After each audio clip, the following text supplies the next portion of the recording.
Hello all, this is David from Sunward Hobbies, and welcome to part 7 of my Meng 1/32 scale Fokker DR1 build.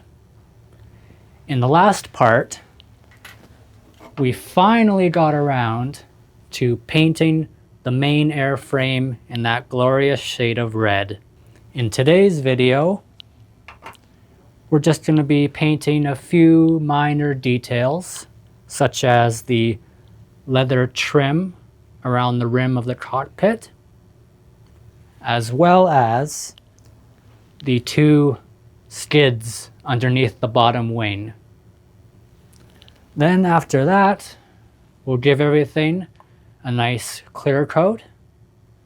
And once that is dry, we are then going to slap on some decals. Are you ready?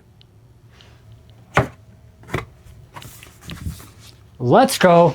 Good to see that sponge prevented any overspray from getting into the cockpit. So first thing I'll be painting is the leather trim. Now to give it some color variation, I'm going to first paint it in Vallejo out of focus paint in Vallejo camouflage black brown. So I'm just going to get some of that ready and then we'll have a go at this.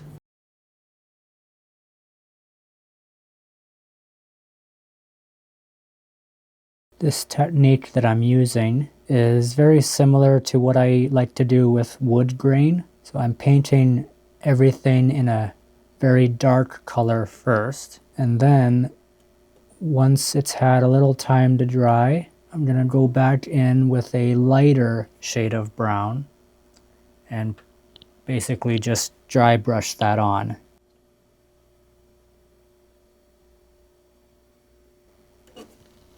Now while I give that some time to dry, I'm going to get started on the wing skids now. They are just painted in black. Now for the actual wood grain color, I'm using some more out of focus paint. It is Vallejo Model Air RLM 79. And for this, I'm going to be taking a very frayed Tamiya brush and just painting some streaks over it.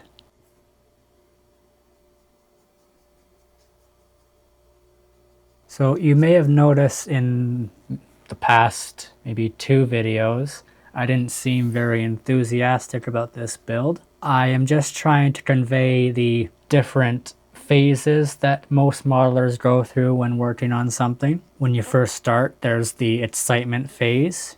You're starting a new project, can't wait to get to it. And then there's the middle phase where you're kind of getting over it and you just want it to be done. And then lastly, there is the ending phase where everything finally starts coming together and you get enthusiastic for it again. For me, that was after I painted everything red. So just imagine how happy I'm going to be when this is done.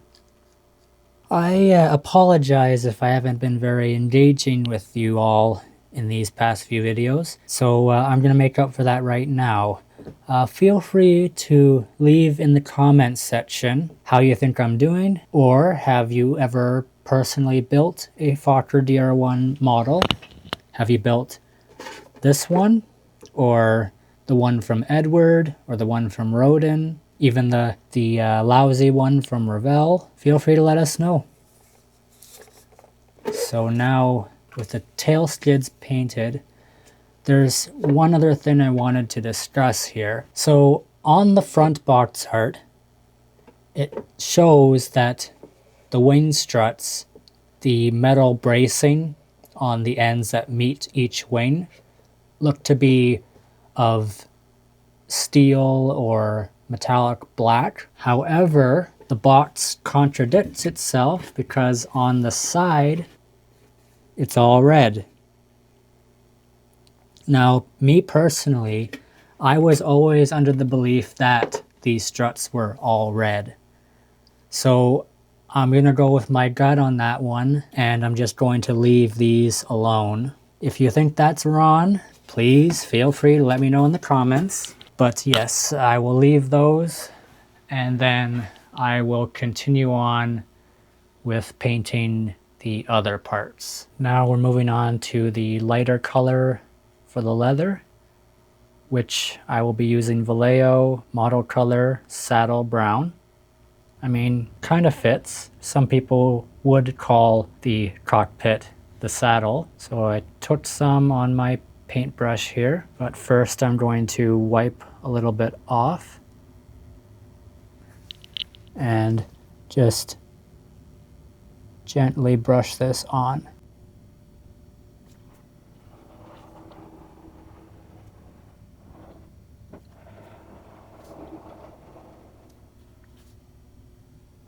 And as you can see, it's giving it more of a leathery look.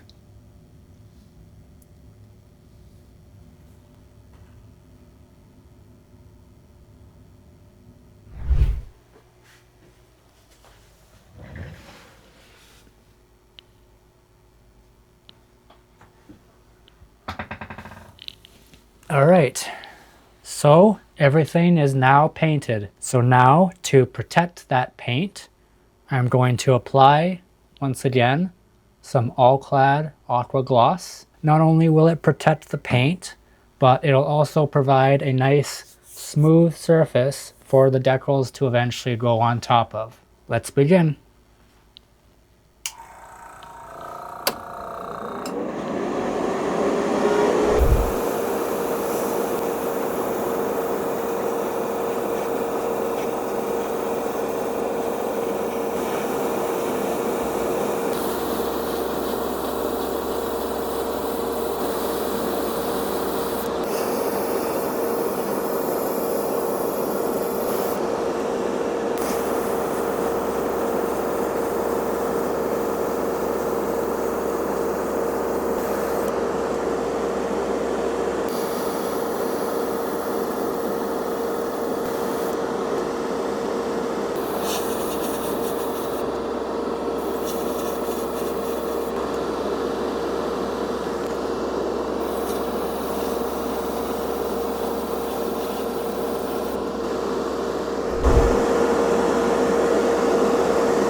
First clear coat accomplished. So now I'm going to give this a few hours to dry, and when I come back, I'll put on some decals, and thankfully, because this is a World War I plane, there aren't that many decals to put on. So now, what satisfying act takes a few hours if you're good at it?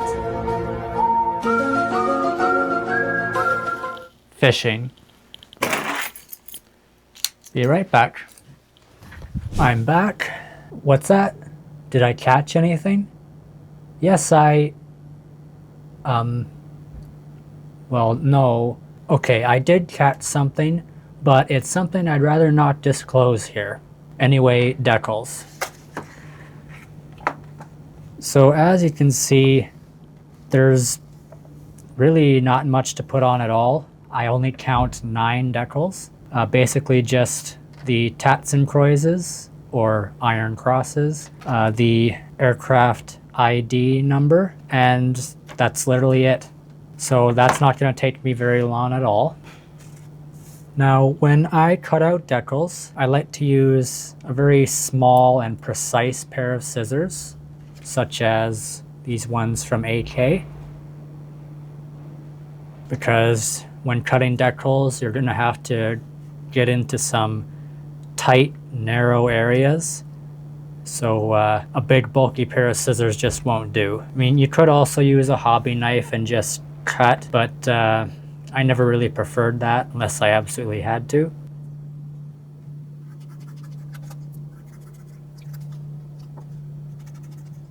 So there's our identification, and I'm going to quickly cut out the rest of them and we will move on. First decals I'm going to apply are the crosses on the top wing, as it's a nice flat surface, easy to display on camera. I've got my cup of warm water here,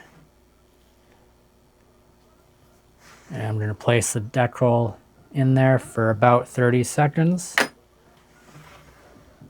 While I'm waiting for that, I will prep the surface with some microscale micro set. As I've mentioned before in other decal related videos, this goes on the surface where the decal will be placed, and it acts like almost a adhesive for it.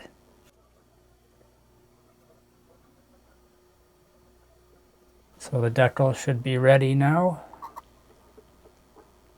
When it slides around easily like that, you know it's ready. Now I'm going to place it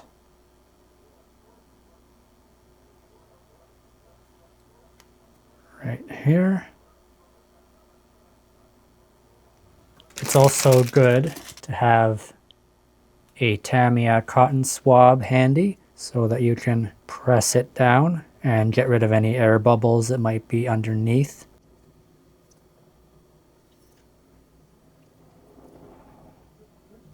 And this is a nice thin decal. You can see the ribs of the inner structure of the wing popping through very nicely. And it'll look even better once we put the Decal Softener on.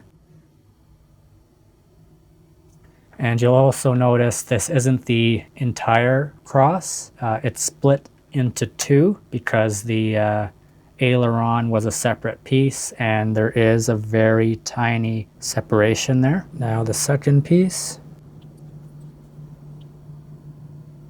Make sure I align this nicely. And again, press it down. Not bad.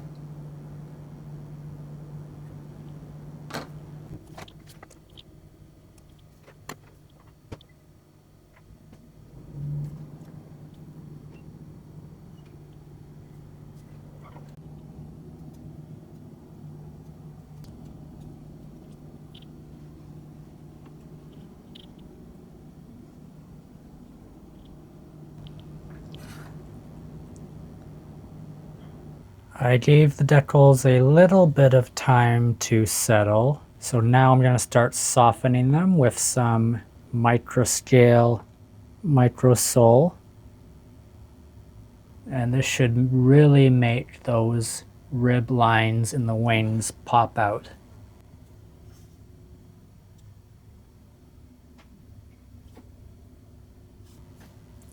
So now I'll take my cotton swab again, and just like before, press it on.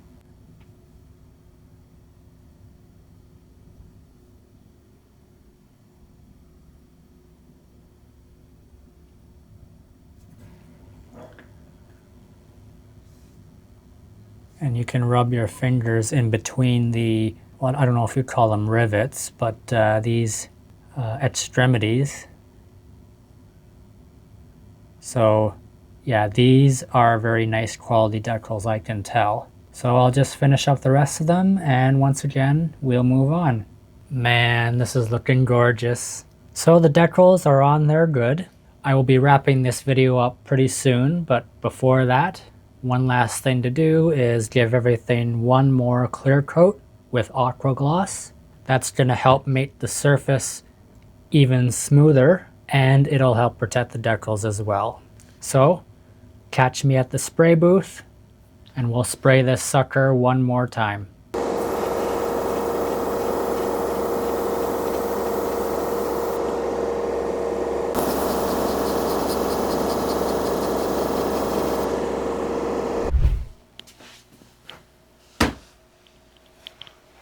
This concludes part 7 of my Fokker DR1 build. Just to recap, we clear coated everything, put the decals on top, and clear coated it again. So stay tuned for part 8, that's an 8, not a gang sign, where I will give everything a very quick pin wash. Then I will give it its final varnish coat, and hopefully we might even be able to glue some parts together. And I would love to hear from you in the comments.